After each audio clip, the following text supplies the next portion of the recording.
안녕하세요. 기조발전을 맡은 손경련입니다.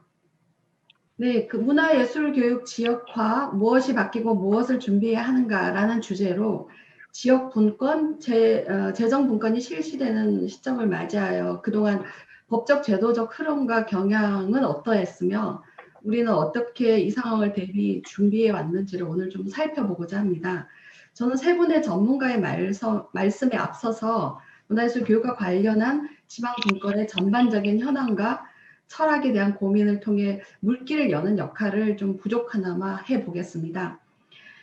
철학자 버트란트 러셀이 인간을 구원할 유일한 것은 협력이라고 말했거든요. 리처드 세넷은 협력은 참여자들이 만나는 것으로 이익을 얻는 교환 관계라고 하였습니다. 오늘 우리가 함께하는 이 자리는 구원을 위한 협력이자 이익을 얻는 교환 관계임을 확인하는 것이라 믿으며 시작을 하겠습니다. 우리는 문재인 정부 출범 이후 지방 분권 국가의 실현을 목표로 새로운 국가 발전 전략으로 자치 분권 로드맵과 종합계획을 발표하였음을 잘 알고 있습니다. 5대 국정 과제 하나이자 지역의 중요성을 인지하고 있는 사람으로서 고르게 발전하는 지역의 정책과 실행에 대해 살펴보게 됩니다. 정부는 2018년 자치분권 종합계획에서 자치분권과 균형 발전의 방향을 보여주고 있습니다. 우리 삶을 바꾸는 자치분권이 비전이며 6대 전략으로 국민 주권 구현, 중앙 권한의 획기적 지방이양, 재정분권의 강력한 추진, 지방, 중앙 및 자치단체 간 협력 강화, 자치단체 자율성과 책임성 확대, 그리고 이를 위한 기반으로 지방행정체계를 개편한다는 것입니다. 중앙행정 권한 및 사무 등의 지방 일괄 이양을 위한 물가 안정에 관한 법률 일부 개정을 위한 법률안, 약칭 지방 일괄 이양법이라고 합니다. 정부의 지방 분권의 기조는 지역 문화와 매우 밀접한 관계가 있습니다. 자치분권의 의미가 실현되려면 지역 분권이 함께 이루어져야 하며 마찬가지로 지역 분권의 실현을 위해서는 뒤따르는 지역 문화 분권의 요구를 고려해야 합니다. 이는 문화예술교육 정책에 있어서 수요자 및 생활권 중심의 지역문화 분권, 다시 말해서 지역문화예술 생태계를 면밀히 연구하고 미리 준비해야 한다는 것을 의미합니다. 정부의 지방 분권 국가의 실현은 자율성과 책임성을 기반으로 하고 있는 지역 분권의 실질적 실행을 의미하고 재정 분권과 함께 움직인다는 점에서 지역 분권과 재정 분권을 함께 다루고 있게 됩니다. 2021년은 우리나라 지방자치제 실시 30년이 되는 해입니다. 연방제 수준의 자치분권을 국정과제로 출범한 현 정부는 제도적 불안정성으로 인한 무늬만 지방자치라는 비난에 직면하여 지방자치법을 32년 만에 손질을 하였어요. 이를 자치분권 2.0이라고 말하죠. 대통령 소속 자치분권위원회에서 자치분권 2.0 의미를 설명하기를 자치분권의 실질화가 되면서 주민이 주체인 주민자치실현과 국민주권에서 주민주권에 기초한 자치권, 그리고 재정분권을 통한 중앙과 지방의 협력관계, 지방의회 독립 등의 확립과 더불어 중앙과 지방의 관계가 협력적 동반자로서의 관계가 강화될 것이라고 말합니다. 그러면 개정된 지방자치법을 잠시 살펴보면 주민의 권리 강화, 주민에 대한 책무성 강화, 자치단체의 권한 강화, 지방행정 효율성 성과, 중앙과 지방정부 간 협력 강화 등 주요 방향을 통해 지방자치 실질적 지역 중심으로 전환해야 하는 지역의 요구가 반영된 것으로 확인할 수 있습니다. 2000년에서부터 지금까지 지방이양은 지속적으로 실시되어 왔습니다. 그런 과정에서 장기간 미이양된 사무 752건을 단일법에 담아 지방이양을 추진하고자 한 법이 지방일괄이양법이라고 이해할 수 있습니다. 다시 말해 이 법은 지방자치 요건을 충족시키는 지방이양 추진을 위해 소요되는 인력과 재정 지원을 위한 제도화라고 할 수 있습니다. 정부는 2018년 10월 30일에 자치분권 종합계획과 제1단계 재정분권 추진 방안을 발표합니다. 그리고 2009년 7월 1일에는 자치분권 법령 사전 협의회를 도입하고요. 2020년 작년 1월 9일이죠. 지방 일괄 이양법이 제정되고 우리는 이를 1차 지방 일괄 이양법이라고 부르고 있습니다. 그리고 2021년 1월 1일 시행되고 있습니다. 그동안 자치분권 사전협의회를 통해 총 264건이 사전협의회가 이루어졌다고 합니다. 재정분권은 지역의 자율성, 책임성 강화와 국가균형 발전 촉진을 목표로 추진하고 있습니다. 지역의 일은 지역의 권한, 책임, 재원으로 스스로 해결하도록 지방재정 제도를 혁신하겠다는 뜻이죠. 사실 우리의 요구이자 지역의 요구로 그동안 자율성, 책임성, 즉 권한과 책임, 다각적인 방식의 재원 확보에 대한 고민이 계속 있었고 지역이 살아야 국가가 산다는 것을 여러 면에서 체감하고 있었기에 이러한 방향성에 대해서는 동감하게 되는 것입니다. 1단계 지방 일괄 이양법 내용을 보면 우선 지방 소비세율을 11%에서 21%로 확대하도록 하며 중앙정부 기능의 이양과 소방안전교부세율을 20%에서 45%로 확대하였습니다. 무엇보다 국세와 지방세 비율에 대한 관심이 큰데 1단계에서는 74대 26의 비율을 목표로 하였어요. 알다시피 균특회계 포괄보조 사업 방향으로 3조 6천억 원의 국가 사무 중 지역 밀착형 사무는 지방 이양을 확정하였죠. 지방세는 지방이 자체적으로 징수하는 세입입니다. 지방세의 3분의 2는 탄력세율 적용이 불가하며 나머지 대부분 요건이 정해져 있어서 한계를 가지고 있습니다. 우리가 관심을 가지고 그동안 준비했던 것은 2단계 지방 일괄 이양법이 제정되어 실행될 때 지역의 문화예술 교육은 어떤 영향을 받는가일 것입니다. 2단계에서는 국세와 지방세 비율을 70대 30을 목표로 하고 있습니다. 여러 학자들이 이 비율을 유지하기 위해 기계적인 적용을 하는 것에 대해 우려를 표명하고 있을 정도로 재정 분권 실행의 중요한 지점이기도 합니다. 일단 정부는 올 하반기에 2차 지방 일괄 이양법을 제정하고자 준비하고 있으며 이에 대해 사전 협의를 지속적으로 해왔다고 말하고 있습니다. 중앙 권한의 지방 이양 방식이 추가되고 늘어난 지방 세수에 맞춰 지방 수행 기능이 확대되거나 국가 보조 사업의 보조율을 낮추는 등의 조처를 고려하고 있다고 합니다. 논란이 되거나 우려하고 있는 것은 의존 수입인 국가 보조금을 축소하거나 또는 보조율을 인하할 때 재정 분권이 제대로 이루어질 수 있는가에 관한 것일 것입니다. 국고 보조금의 경우 앞으로 중앙과 지방의 협치를 통해 사업수와 관련한 예산 규모, 보조율 등을 현실에 맞춰 조정하는 방식을 고려할 것으로 보입니다. 이에 대한 전문적인 내용은 장세길 박사님이 보다 명확히 설명해 드릴 것으로 알고 있습니다. 지역과 수요자 중심으로의 전환 방향을 담은 법정 계획인 문화예술교육 종합계획이 2018년에 발표되었습니다. 2018년에는 문화예술 종합계획 외에도 새 예술정책, 문화비전 2030 등 중앙정부의 정책 발표가 있었고 17개 시도별 지역문화예술교육 5개년 계획 수립이 2019년 3월에 발표되기도 하였습니다. 2005년 문화예술교육진흥을 위한 문화예술교육지원법이 제정된 이후 정책사업 규모, 예산 규모가 80억에서 2019년 기준으로 1,823억 원으로 약 23배 정도의 양적 확대도 이루었습니다. 그러나 2014년 문체부의 문화예술교육 중장기 발전 계획의 비전, 상생을 위한 문화예술교육의 지역화여서나 사실 구호와는 달리 지역 특성이 반영된 정책 수요 체계가 제대로 만들어졌다고 말하기 어려운 것도 현실입니다. 중앙 공급 방식의 하향식 정책 확대와 양적 성장 수준에 머물러 있다는 평가가 여전합니다. 또한 문화예술교육 영역의 종사자들은 지난 16년간의 경험을 통해 중앙 주도형 공급자 중심 문화 예술교육 정책의 한계를 극복하고 중앙 광역 체계의 한계를 넘어 기초 단위 문화예술교육 거버넌스를 만들고자 정책 구조 전환과 혁신을 오랫동안 요구해 왔습니다. 2019년 문화예술교육진흥원에서는 문화예술교육 지역화 로드맵 추진단을 구성하여 7월부터 12월까지 6개월 정도 지역 관계자 의견 수렴을 위한 회의나 간담회 등을 수행한 뒤 지역 의견을 담아 로드맵을 작성하기도 하였습니다.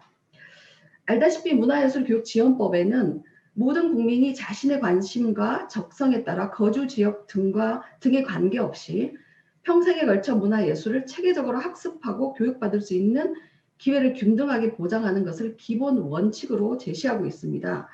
이 법에 의하면 지역문화예술교육의 효율적인 지원을 위해 지역문화예술교육지원센터를 지정하고 지역 여건에 맞는 사업을 시행하도록 하고 있죠.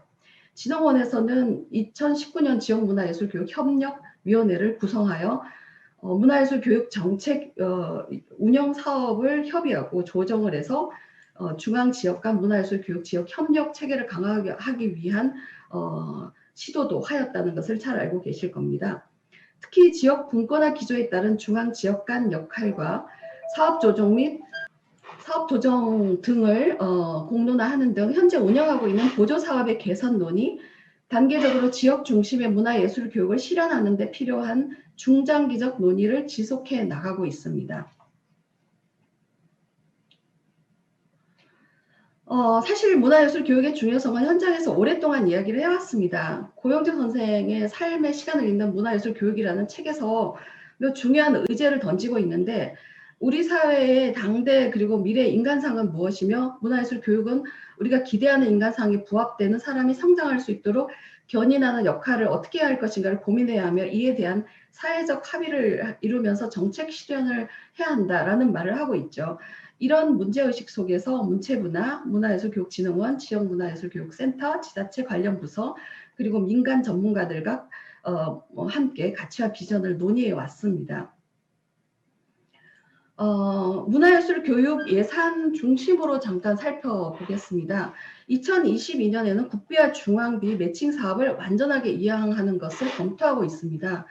이와 관련한 지역문화예술교육 예산은 국고가 130억 4,500만이었던 지역문화예술교육 기반 구축 예산과 국고 17억 원의 유아문화예술교육 예산이 그 대상입니다.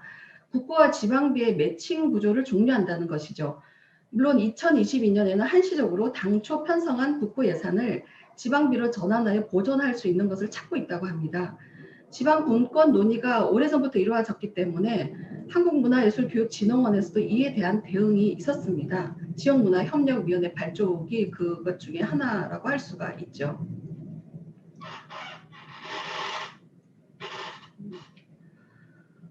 (2018년에) 그 발표된 문화예술 종합계획에서는 역시 지역 분권화, 정책 체계와 수요 특성화, 융합과 확장이라는 정책 방향을 중심으로 삶과 함께하는 문화예술 교육으로 문화예술 교육의 재도약을 목표로 지역 기반 생태계 구축, 소유자 중심 교육 다각화, 문화예술 기반 고도화를 추진 전략으로 삼았고 올 5월에 문화예술 교육 시행 계획이 발표된 것을 모두 다 알고 있습니다. 여기서는 지역 일괄 이양법과 문화예술교육 정책 지형에 미치는 영향 중 중앙 및 광역센터의 기능과 역할이 중요하다는 것을 잘 알고 계실 겁니다. 앞에서 좀 반복적으로 설명한 것처럼 2018년에 지자체 대상 국고 보조 사업은 지역센터 운영 지원과 지역 특성화 문화예술 교육, 그리고 토요문화 사업을 지역문화예술교육 기반 구축 사업으로 통합하였어요. 국고 보조금 매칭 사업을 지방으로 이용할 경우 지역센터 운영 지원 예산 확보에 문제가 생기기 때문에 이에 대한 예산을 제외하는 것으로 논의를 해왔죠. 2020년의 변화는 지역문화예술 교육기반 구축 사업 내에서 광역센터 자율기획 사업의 비중 확대를 통한 예산 운영 자율성을 확보하는 것이었습니다.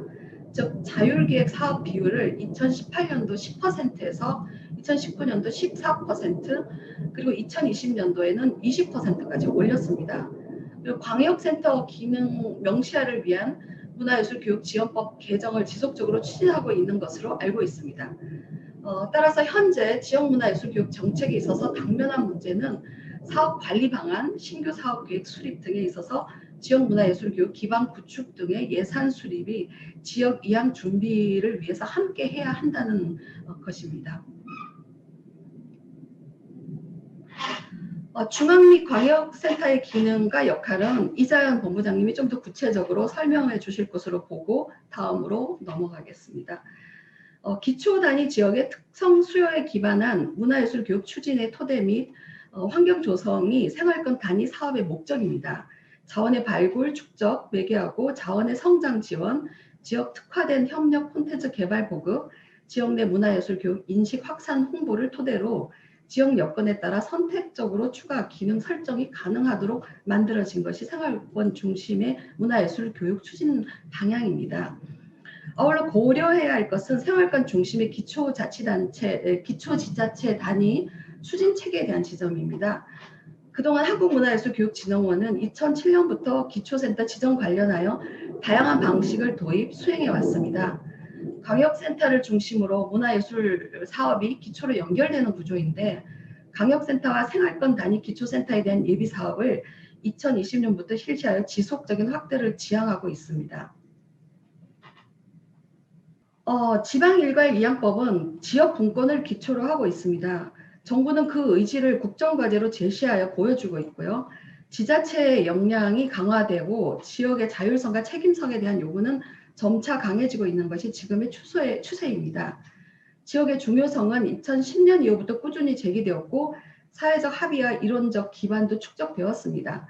그러나 중요성만큼이나 권한과 재정 자립이 이루어졌는가에 대해서는 여전히 의문이 있습니다. 이를 실행하기 위해서는 다시 한번 지역의 중요성과 생활권 중심의 삶의 질과 환경의 재구성이 필요하다고 봅니다. 중앙의 관여도가 줄어든다는 것은 특히 지자체의 책임이 증가되는 것이며, 문화예술 교육의 중요성을 감안한다면 지자체의 정책 실현 의지가 중요하다고 봅니다. 그리고 그러한 지자체의 태도는 지역 분권의 본래 목적에 더욱 가깝게 하는 영향력이 될 것으로 봅니다. 한국문화예술교육진흥원은 그동안 문체부와 함께 중앙 중심의 사업을 실행해 왔습니다. 중앙정부 부처의 권한과 기능 이전에 대해서 일부 중앙부처는 여전히 반대한다고 들었습니다. 그러나 한국문화예술교육진흥원은 지방일괄이양법의 실시를 악재로 볼 것이 아니라 문화예술교육 기본권 확립, 지역의 행정체계와 활동가 민간 영역과의 거버넌스를 어떻게 만들고 유지할 것인가의 의제를 지역이 주체적으로 해결할 수 있도록 지원하는 기구로서 전환하는 계기, 전환기로 받아들이고 이를 준비하는데 지역에 좋은 지원을 해주면 좋겠다는 생각을 많이 하게 됩니다. 지역에서는 다양한 주체들이 생활하고 있습니다. 결합의 주체와 방식의 다양화를 고려하는 것이 또한 요구될 것입니다. 이는 다음 발제인 안태호 이사님의 발제를 통해서 설명을 좀 더 듣도록 하겠습니다. 그동안 혹시 지역문화예술교육이 중앙의 매칭에 의해 예산을 맞춰주는 정도의 수동적 대응이지 않았나라는 의심을 받고 있지만요. 앞으로는 지자체 예산 확보, 기획, 실행의 주체성에 대한 적극적 대응이 필요할 것으로 보입니다. 다시 한번 지역 분권을 통해 지역의 의미, 즉 생활문화권을 자세히 살펴보기, 지역의 다양한 주체들이 어떻게 어우러져 살고 있는지를 통해 중앙과 지방정부 그리고 중간 지원 조직의 기능과 역할을 재구성하는 중요한 시기로 활용하면 좋겠다는 생각을 해보았습니다. 네, 감사합니다.